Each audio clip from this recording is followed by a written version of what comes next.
আরে নাফরমান বান্দা, নিজেই নিজেকে ধোঁকা দিচ্ছ, আসলে তুমি বুঝতেছ না। তুমি মনে করছো তুমি খুব চালাক। অনেক ছেলে তোমরা আসো, তোমরা মনে করো এক ওয়াক্ত নামাজ পড়তে হয় না, কেউ তোমারে কিছু কয় না, মাতেও না, তোমার মায়ও তোমার আর কিছু কয় না, বাবাও বলে না, এলাকার কেউ তোমারে বলে না। বাহ, তুমি সারাক্ষণ চুল ঘুরাইতেছ, চুল আশ্রাইতেছ, প্যান্ট কিনতেছ, মোবাইল টিপতেছ, সারা রাত উলঙ্গ ছবি দেখতেছ, বন্ধুদের সাথে আড্ডা দিতেছ। বাবা, তুমি মনে করছো তুমি কি বুদ্ধিমান। না রে বন্ধু, আল্লাহ পাক, এটা হাদিসে আছে, কোনো ব্যক্তি নাফরমানি করতে করতে আল্লাহ যখন তার থেকে আল্লাহর রহমতের নজর সরায়ে ফেলে, তখন তারে আর কেউ পছন্দ করে না, গোটা সৃষ্টি তার উপরে লানত দেয়।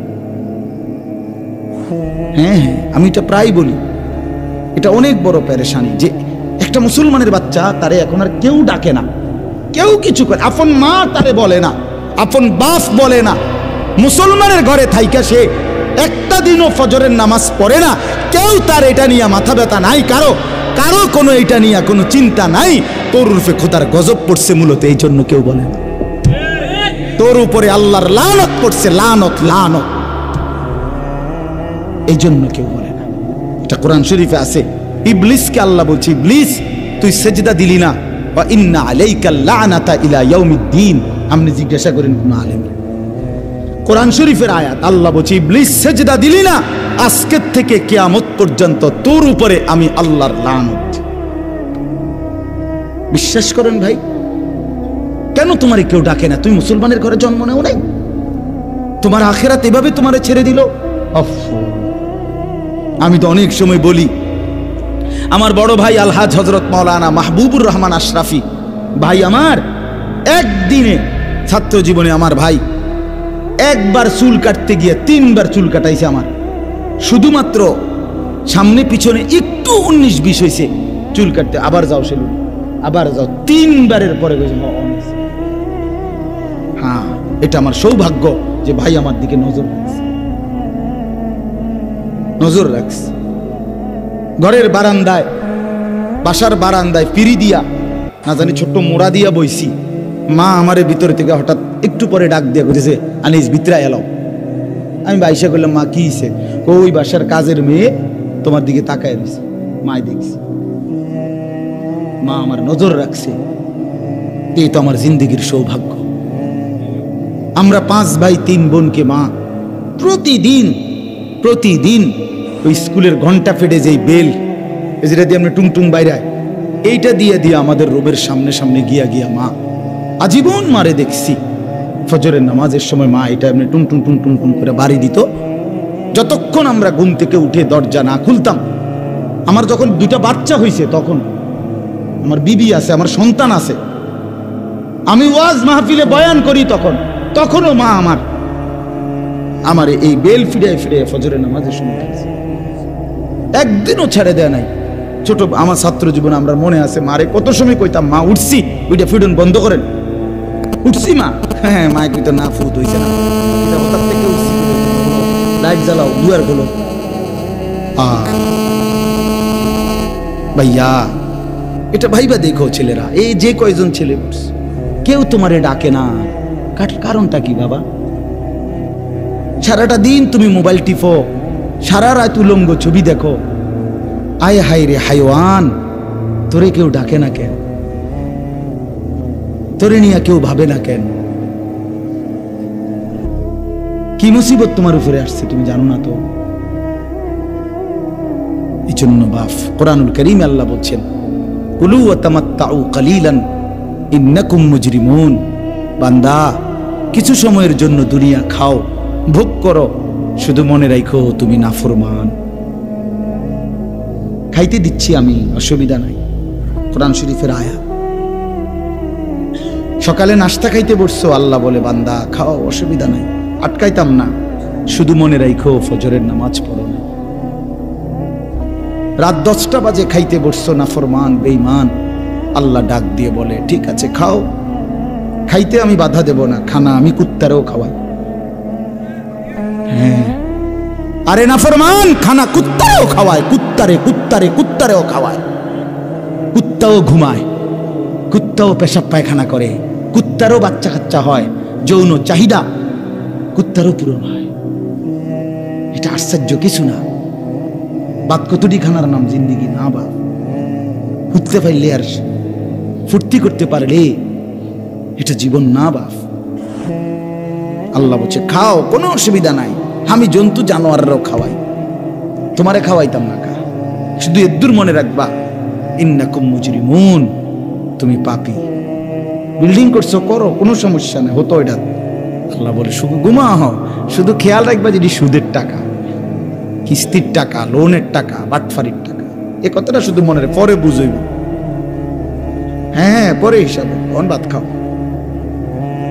ভাতের লেগে আটকাইতাম না আমি, দুনিয়া আমি সবাইকে ভোগ করতে দিই। সরাসরি কোরআন, কুলু ওয়া তামাত্তাউ কালিলান ইন্নাকুম মুজরিমুন। এরপরে আল্লাহ বলেন ওয়াইলুন ইয়াউমা ইদিল লিল মুকাদ্দিবিন, মিথ্যাবাদী নাফরমান মনে রেখো সেদিন আখিরাতে তোমার জন্য জাহান্নাম। ওয়াদারনি ওয়াল মুকাদ্দিবিনা উলিন নি'মাতি ওয়া মাহখিলহুম কালিলা। আল্লাহ বলে আমার নাফরমান বান্দাকে কিছু সময়ের জন্য দুনিয়া খাইতে দাও, শুধু তারে বলে রাখো ইন্না লাদাইনা আনকালাও ওয়া জাহিমা, আমি তার জন্য আখিরাতে রেডি রাখছি আগুনের শিকল আর জ্বলন্ত আগুন, ওটা তারে বলে দিও।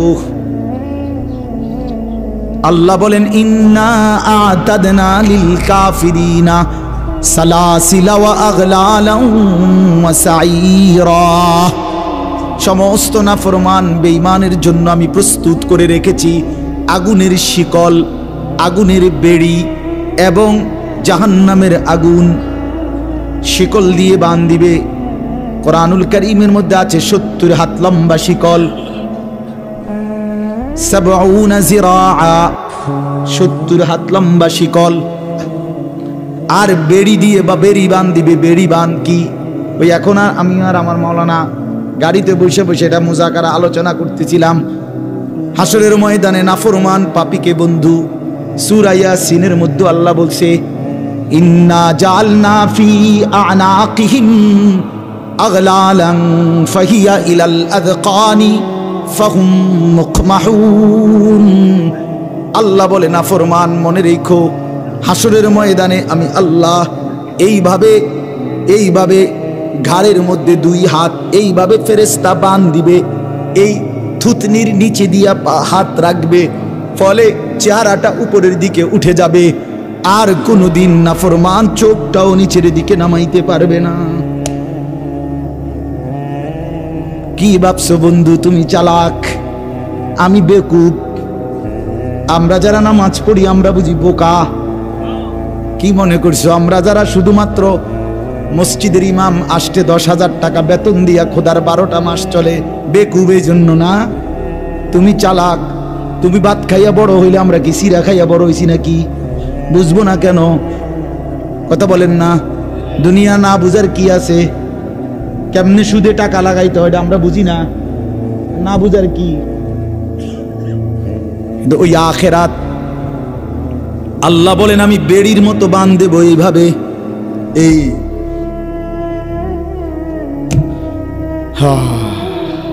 এই এখন বলছি আমি, মৌলানা আমার মাদ্রাসার উস্তাদ আমার সাথে আসছে, মৌলানা রুহুল, আমি ওরে বললাম, একটা পড়ে শুনাইছি আরবি কিতাব থেকে, তাফসীর থেকে। এক সাহাবী বলছে, আবু দারদা রাদিয়াল্লাহু তাআলা আনহু, উনি বলছে হে আল্লাহর বান্দা আজ হাত উঠাও। ছেলেরা খেয়াল করো, উনি বলছে ছেলেরা, এ আল্লাহর বান্দা আজকে দুনিয়াতে হায়াত থাকতে নাম হাত উঠাও নামাজের জন্য। এখন যদি হাত উপরের দিকে উঠাও এটা নামাজ হবে, এর বিনিময়ে জান্নাত মিলবে। আর যদি এই হাত না উঠাও একদিন আল্লাহ ঠিকই এই হাত উঠাবে, কিন্তু সেদিন বেড়ির মতো বান দিয়া দিবে।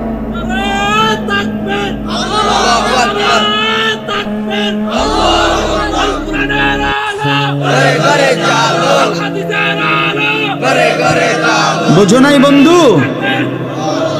হাত তোমার উঠাইতো, হাত এটা উঠা, এখন তো এমনি সুন্দর নামাজের জন্য উঠাইলা, হইলে উঠাইলা না বেঈমান, মনে রাখো হাত উঠাবে একদিন, এই হাত তুলতে হবে একদিন, কিন্তু সেদিন তোমারে তুল্লা ঘাড়ের সাথে বান দিয়ে দেবে।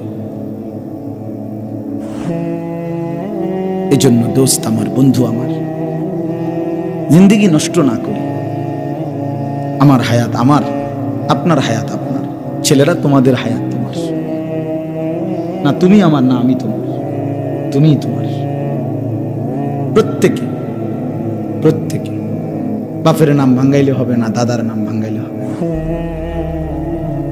আমি আমার, আমার কবরও একা, আমার আখিরাতও একা, আমার হাসরও একা, আমার মিজানও একা।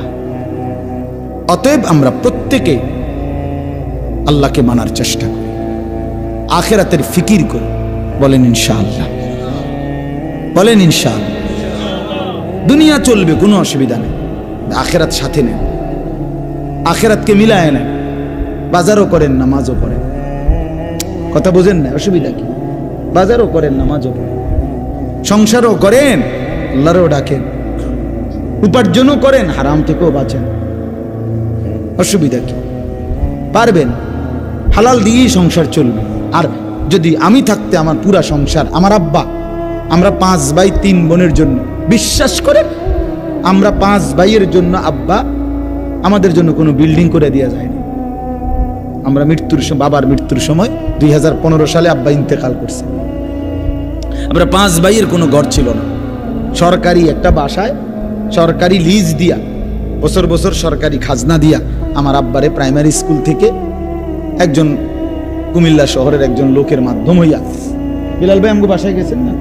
তো এটা তো আমগো সরকারি বাসা, জানেন না আপনি? এটা ঠাকুরপাড়ার যে বাসাটা সরকারি বাসা, সরকারি লিজের বাসা।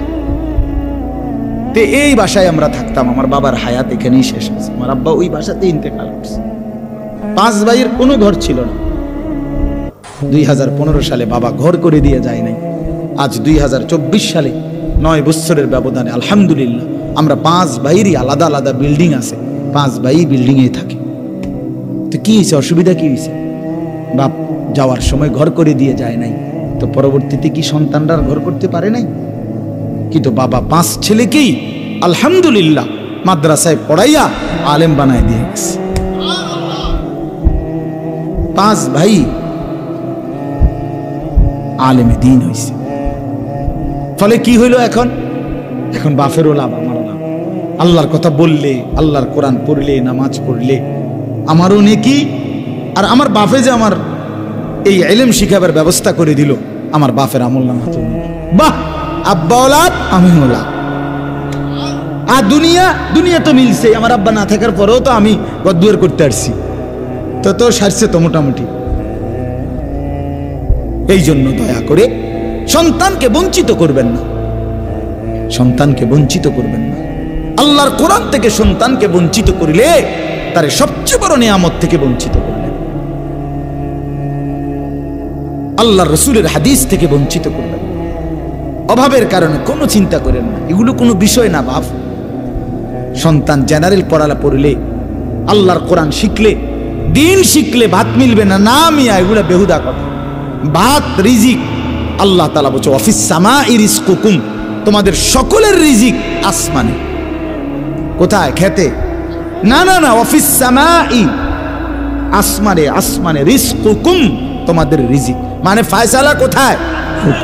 উপর। আপনি ধান লাগাইলেই যদি ধান হইতো, তো ধান মাইর খায় গা। কথা বলেন না কেন? মানুষ যদি ফসল লাগাইলেই ফসল হইতো, তো ফসল মাইর খায় কেন? এই তো নাইলে এখানে মধ্যে ঝড় আসে কেন? এখানে ফোকে ধরে কেন? আমি কি চাইছি নি ফোকে ধরতো? তো তাহলে আমি যদি এটা বুঝি যে আমি লাগাইলেই ফসল হয়, তো আমি লাগাইলে ফসল হইলে তো ফসল ক্ষতিগ্রস্ত হইবার কথা না। আল্লাহ তাআলা বলেন, বান্দা রিজিক আসমানে, আমার ফয়সালা, আমার ফয়সালা। আমি দিলে হয়, আমি না দিলে হয় না। আমারে ভুইল না বান্দা, আল্লাহকে ভুইল না। ছেলেরা বাপ, তোমাদের যে কয়জন ছেলে বসছ, রাগ হইও না বাপ, চেহারার দিকে তাকাইয়া বুঝাই যায় অনেক ছেলে তোমরা, এই যে কয়জন নামাজ পড়ো নাই, অনেকে বেনামাজির চেহারা দেখলে চিনা যায় বাপ। বেনামাজির চেহারার মধ্যে কোনো দয়া মায়া থাকে না। বেনামাজি অসিব্য, বেনামাজি বেয়াদব, সোজা কথা। বেনামাজি হাইওয়ান, ওটা মানুষ না। যার কপালে সেজদা নাই ওই কোনো মানুষ না, ওই জন্তু, সেজদাবিহীন শয়তান, সেজদাবিহীন রাজিম অভিশপ্ত, সেজদাবিহীন মালউন লানতের যোগ্য। সব কোরআনের আয়াত। কোরআন শরীফে আছে জাহান্নামী চিৎকার করবে, ফেরেশতা বলবে এই বেঈমান মা সালাকাকুম ফি সাকার, কেন জাহান্নামে আসলি? আল্লাহর কসম ছেলেরা বাবারা, কোরআন শরীফের আয়াত। আল্লাহ বলে জাহান্নামী বলবে ক্বালু লাম নাকু মিনাল মুসাল্লিন, কি ছিলাম না? আমি নামাজি ছিলাম। ক্বালু লাম নাকু মিনাল মুসাল্লিন, জাহান্নামী বলবে ফেরেশতা আমি নামাজি ছিলাম না, এজন্য আজ জাহান্নামী হলাম। আল্লাহ কোরআনে বলেন প্রতিটা নাফরমান মৃত্যুর সময় মালাকুল মউত আজরাইল তার কলিজা থেকে রূহটা, নাফরমান পাপীর রূহটা একটা টান দিয়া ছিঁড়ে ফেলবে। কাল্লা ইযা বালাগাতিত তারাকি, টান দিয়া যখন ছিঁড়বে রূহটা, আল্লাহর নবী বলেন রূহটা, কোরআনে আল্লাহ বলেন যখন এই কণ্ঠনালীর কাছে গলার এখানে আইসা রূহটা আটকায়া যাবে, এবার বের হতে চাইবে না। আল্লাহর নবী বলেন মালাকুল মউত আজরাইল তখন নাফরমানের রূহটা কণ্ঠনালী থেকে টান দিয়া ছিঁড়া টুকরা টুকরা করে বের করে ফেলবে। কোরআনে আছে বন্ধু এমন নির্মম মৃত্যু কেন হলো? মালাকুল মউত আজরাইল এভাবে কেন ছিঁড়ে ফেললো রূহটা? আল্লাহর কসম আল্লাহ কোরআনে বলেন কেন এমন হলো? কারণ হলো ফালা সাদ্দাকা ওয়ালা সাল্লা, আমার এই নাফরমান বান্দা আমি আল্লাহকে বিশ্বাস করে নাই, ওয়ালা সাল্লা এবং নামাজ আদায় করে নাই। কি ভাই, নামাজ পড়ে নাই, এজন্য বেনামাজি মনে রাখেন একদম কলজাটা ছিঁড়া লাগবে, আজরাইল টুকরা টুকরা করে ফেলবে রূহটা, টুকরা টুকরা করে ফেলবে, কষ্ট হবে, ভীষণ কষ্ট হবে। আবারও বললাম এই দুনিয়ার পদ পদবী, দুনিয়ার এই মাল দৌলত কিছুই না বাপ। আল্লাহ তাআলা আমাদের প্রত্যেককে আখিরাতের ফিকির দান করেন, কবর না ভুলি, আখিরাত না ভুলি। আল্লাহ তাআলা বলেন তাকওয়া হও, মুত্তাকি হও, গুনাহ ছাড়ো বান্দা, বন্দেগী করো বান্দা, বিনিময়ে কি হবে? এইবার শুনেন শেষ কথা। আল্লাহ বলেন ইন্নাল মুত্তাকিনা ফি জান্নাতি ওয়া উয়ুন, 14 নম্বর পারা 15 নম্বর সূরা, সূরা হিজর, এই সূরার 45 নম্বর আয়াত। আল্লাহ বলেন নিশ্চয়ই আমার যে বান্দারা দুনিয়াতে মুত্তাকি হিসাবে প্রমাণিত হবে, গুনাহ ছাড়বে, নেক আমল করবে, আমি ওয়াদা দিলাম তাদেরকে আখিরাতে ফি জান্নাতি ওয়া উয়ুন, আমার জান্নাতেই থাকতে দেব এবং ঝর্ণা ধারা বেষ্টিত নহরের মধ্যে, ঝর্ণা ধারার মধ্যেই থাকতে দেব, ঝর্ণা বেষ্টিত জান্নাতে থাকতে দেব। 4টা ঝর্ণা আমার বান্দার জন্য জান্নাতে 24 ঘন্টা থাকবে। একটা হলো দুধের ঝর্ণা, মধুর ঝর্ণা, মদের ঝর্ণা, পানির ঝর্ণা। দুধের নদী, মধুর নদী, মদের নদী, পানির নদী, এই 4টা নদী, 4টা নহর, 4টা ঝর্ণা বান্দার জন্য। মুত্তাকি বান্দা গুনাহমুক্ত জীবন, বন্দিগিওয়ালা জীবন পালন করেছে, তার জন্য আমি জান্নাতে 24 ঘন্টা তার সাথে দেব। সুবহানাল্লাহ। মানে হইল তাফসীরের মধ্যে লিখছে, মানে এমনি তো মনে করেন একটা উদাহরণ যে এই জায়গাটা আমরা জান্নাত, আমরা যেমন যেমন বইছি মনে করেন জান্নাত, তো এই কোণার মধ্যে 4টা ট্যাপ, এখানে বলছে যে 24 ঘন্টা দুধ, মধু, মদ, পানি আছে, কোনো টেনশন করবা না, যা লাগে যখন লাগে যতক্ষণ লাগে নেও, মনে করেন অনুমতি দিল যা। কিন্তু এখন প্রশ্ন হলো ওই পিছনে যারা বইছে এই মাতা, তারা যদি এখান থেকে এসে এই দুধ, মধু, মদ জান্নাতের খাইতে যায়, তো এবার তো হাইটে আইতে হবে না, বুঝেন নাই? ওইন থেকে হাইটে আসতে হবে না, এনে তো হাইটে আসলে তো কষ্ট হবে। তো হে যদি কয় আল্লাহ যদি হাইটটা দূর আইয়ে যান, এটি খাওয়ান লাগে, তো জান্নাতে আইলাম, তো আমরা তো আমার এই কষ্টই দিলেন, বুঝছেন?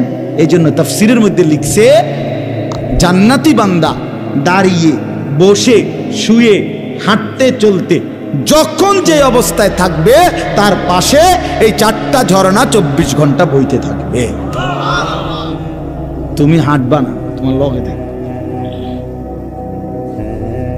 দুধের নদী, মধুর নদী, মদের নদী, পানির নদী।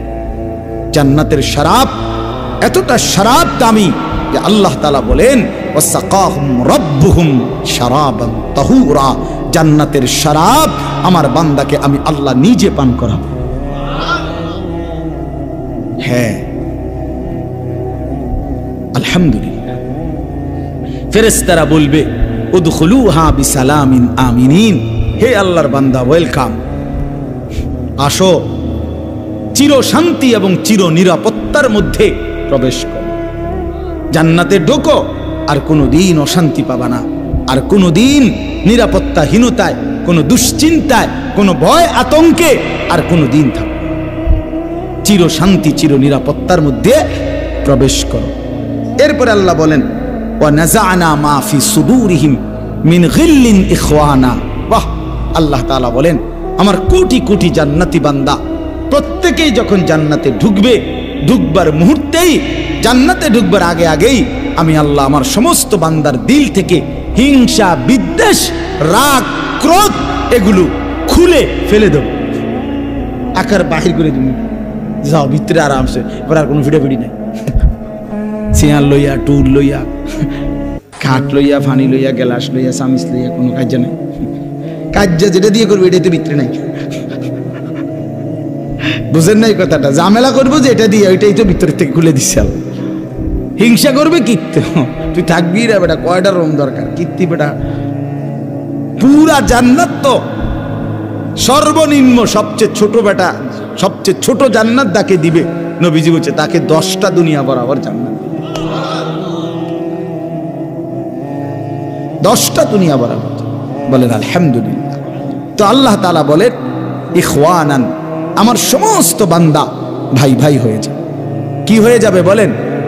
ভাই ভাই। সমস্ত রাগ, ক্রোধ, হিংসা, বিদ্বেষ আমি দূর করে দেব কলিজা থেকে, আর ফলে তারা কি হয়ে যাবে? ভাই ভাই হয়ে যাবে। আলা সুরুরিম মুতাকাবিলিন, এটা আরো সুন্দর আরেকটা বিষয়। এই যে মনে করেন আপনারা এখানে বসছেন, এখন যেমনে বসছেন, এটা হলো একজনের পিছে আরেকজন, ঠিক না? কথা বলেন না কেন? তো মনে করেন এটা জান্নাত, এই কদ্দুর জায়গা পুরা জান্নাত, পুরাটা সেন্ট্রাল এসি, কোনো দিকে কোনো অসুবিধা নাই। কিন্তু বাকি আমগরে এমনি যদি বসায় তাহলে এখানে একটা অসুবিধা আছে। অসুবিধা হইলো ঠিক আছে সব কিছু ঠিক বরাবর, কিন্তু আমি তো ফিসে। বুঝেন নাই কথা? আমি বইছি তো ফিসে, মানে একজনের পরে উনি ফিসে পড়ে গেছে না, হোক না জান্নাত হোক, ঠিক আছে, ফ্যান ঠিক আছে, এসিও ঠিক আছে, কিন্তু আমি পড়ে তো গেছি ফিসে। তো এইটাও তো একটা মনের কষ্ট।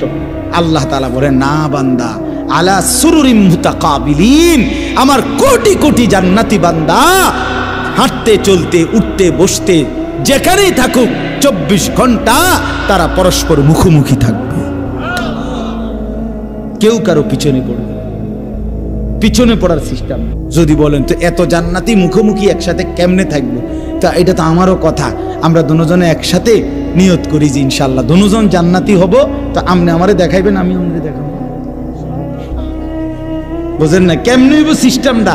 তো ওইনে গেলেই বুঝবেন, এটা দেখলেই তো আপনি বুঝে লাগবে যে এই যে এরকম। তো চলেন নিয়ত করি আল্লাহ যেন আমারও জান্নাতি বানায়, আপনাদেরকেও জান্নাতি বানায়। তাইলে তো আমরা সচক্ষে দেখমু সবাই মুখোমুখি বইল কেমনে, আর 4টা জন্না আছে কেমনে। বুঝেন না? জান্নাতের আশা করা চাই। জান্নাত আমাদের জন্য, মুমিনের জন্য আল্লাহ তাআলা দেওয়ার জন্য বানাইছে, না দেওয়ার জন্য বানায় নাই। কথা বুঝছেন কিনা বলেন?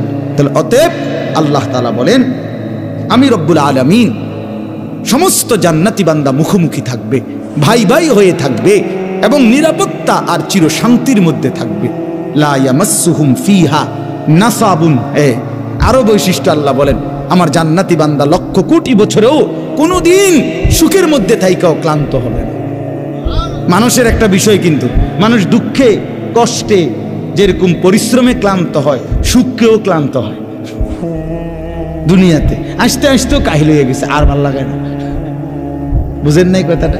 আড্ডা দিতে দিতে দোস্ত আর ভাল লাগতেছে না রে, কিতার কি আর কেন জানি লাগে, ভালো লাগে না জায়গা মানে অথচ কিন্তু হাসি মজা কি করছে, মানে সুখেও মানুষ কি হয়, ক্লান্ত হয়, দুঃখে ক্লান্ত তো হয়, রোগে সুখে বিপদে মুসিবতে তো ক্লান্ত হয়।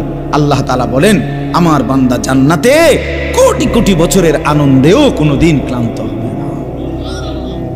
ওমা হুম মিনহা বিমুখরাজিন।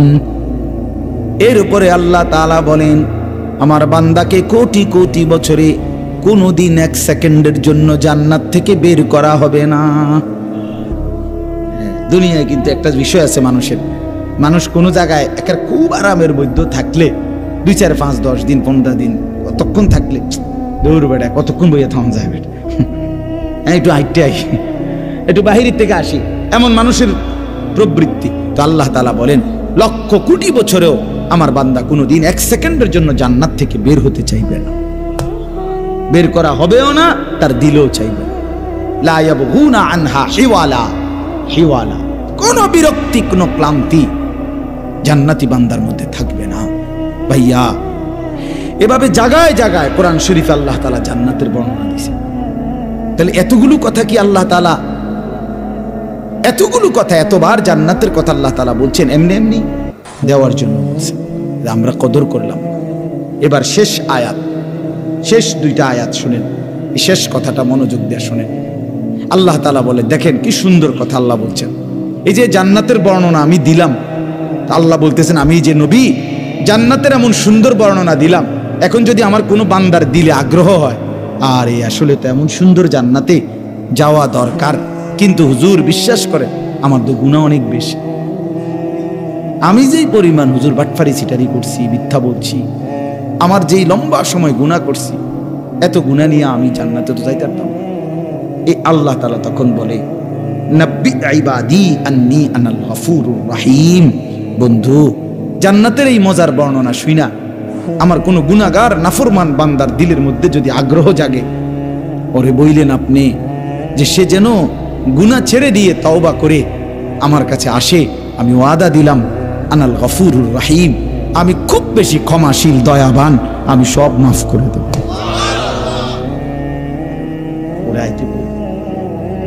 ওই যেন ফিরে না যায় আমি মালিকের কাছ থেকে।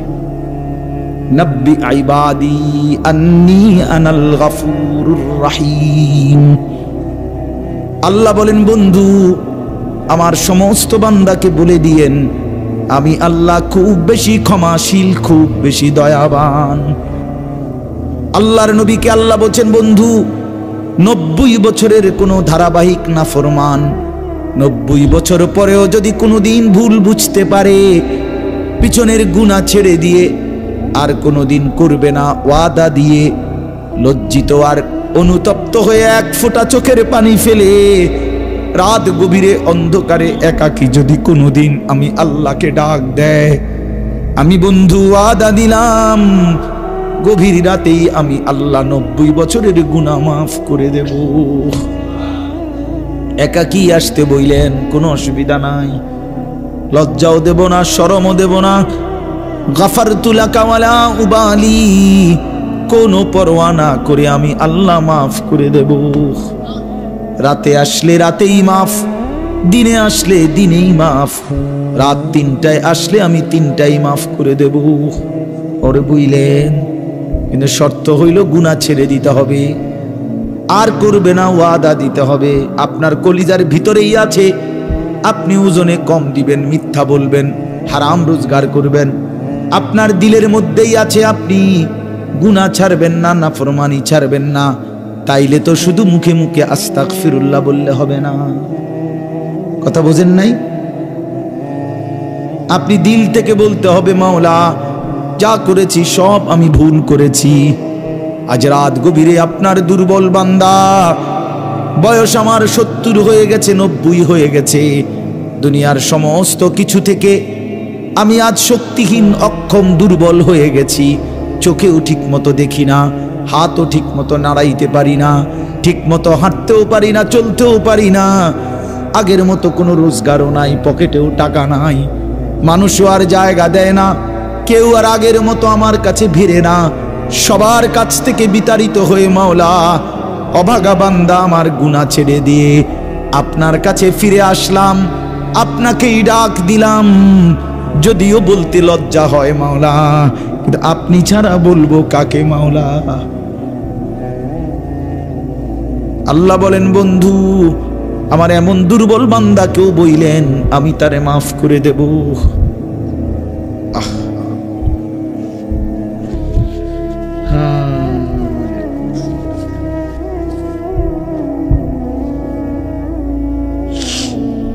এই শেষ আয়াত হলো, ছেলেরা শোনো ভাই, আল্লাহ বলেন বন্ধু এভাবে বললাম মাফ করে দেব, এরপরও যদি কেউ গুরুত্ব না দেয়, পাত্তা না দেয়, গুনাহ না ছাড়ে, তো এবার তারে বলে দিয়েন ওয়া আন্না আযাবি হুয়াল আযাবুল আলীম, আমার আযাব কিন্তু বড় ভয়ানক,